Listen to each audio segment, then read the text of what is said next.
Sa laing balita, day gunman sa pagpamusil sa Talisay na tumbog na, the reports Benji Talisay. XFM Police Report. Police Report.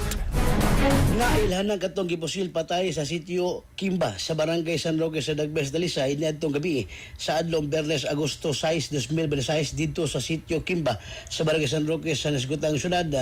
Ang biktima mao si Jimboy Diaz, 30 anyos o gamulopyo sa barangay Argawanon sa lungsod sa San Romeo.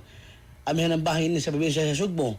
Ang asawa sa biktima nga si Joylyn hingko ng edad ni Butchag nga si Jimboy niadtong hiyuna anara sa Dagbes sa Lapu-Lapu payon unta kini sa lungsod sa Cordoba. Nahibong na lang kini kung nanganon niabot sa Dagbes Dalisay kining mao nga biktima. Matod ni Joylyn nga si Jimboy usa ka mekaniko sa motor kinadto asamtang nalambigit usab kini sa drogas gani kapila na kini niya badlunga apan wa gyapon maminaw ngadto nasab kaniya dugang gini natigalan na lang gini nga doon nanawag kini nga pulis sa iyang cellphone nagpahibaw sa nahitabo sa iyang bana ang iyang kapuyo kani na priso kanadto sa kasong pagbitbit og armas diyan nadagpan kini sa usa ka checkpoint gingong taud-taud usab kini nga mga panahon. Gingong ang kining namatay panalagsara muli sa ilang balay magpadala lang og kwarta pinagi sa money remittance nga apps. Samtang ang kapulisan sa Dagbes Dalisay doon na usab gawiran nga mga impormasyon sa kung kinsa ang mga suspek nga niposil patay sa mao nga biktima.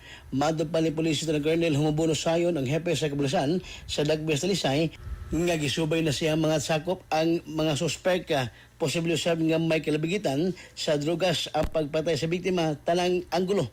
Susihon sa kapulisan sa posibleng dugang kalambuan nga masulbad ang kaso. Kaya naman nga si Diaz gibusil patay na itong gabi sa adlong Biyernes Agosto 7, 2026 dito sa sitio Kimba sa barangay San Roque pilat ka mga minuto gikan pagkanaog sa motorsiklo nga iyang gisakyan.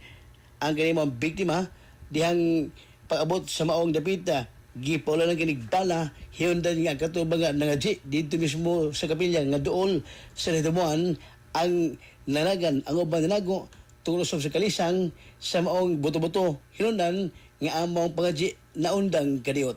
Sa una, tigayo rag motor ba? Wala siya lambigin sa kuan, drogas? Na kinahibawan. Iba yung nagibadlong. Oo. Ano niya? Kapag nagilaho siya. So, nahibong ka nga nung nabos talisay. Why yung mga nasuldes niya sa imo nga nagbahad niya? Wala na. Asa na kayo? Nga gibusil siya? Nagtawag na ko. Na pulis na may nakatutok. I see. So, saan na siya ka na? O ba na priso? Nagliso na siya sana po. Dugay naman to. Ego lang kuan naman to. Wala, gisakyan ra siya sa amo silingan ba gisakyan siya sa kanang pagdagkuan nag-drive siya kabalabal gisakyan Okay. So, nagabalabal siya ito? Mao ko tong update nga balita sa katong hitabo po musil dito mismo sa barangay San Roque sa Dagbayan sa Dalisay. Kabaga Santon Herbal Oil ala sa kiyo sa Pilipino para sa Pilipinas si katropa Benji Talisay XFM News. XFM Report. Santon Plus Gold, mapalit sa mga butika sa inyong lugar.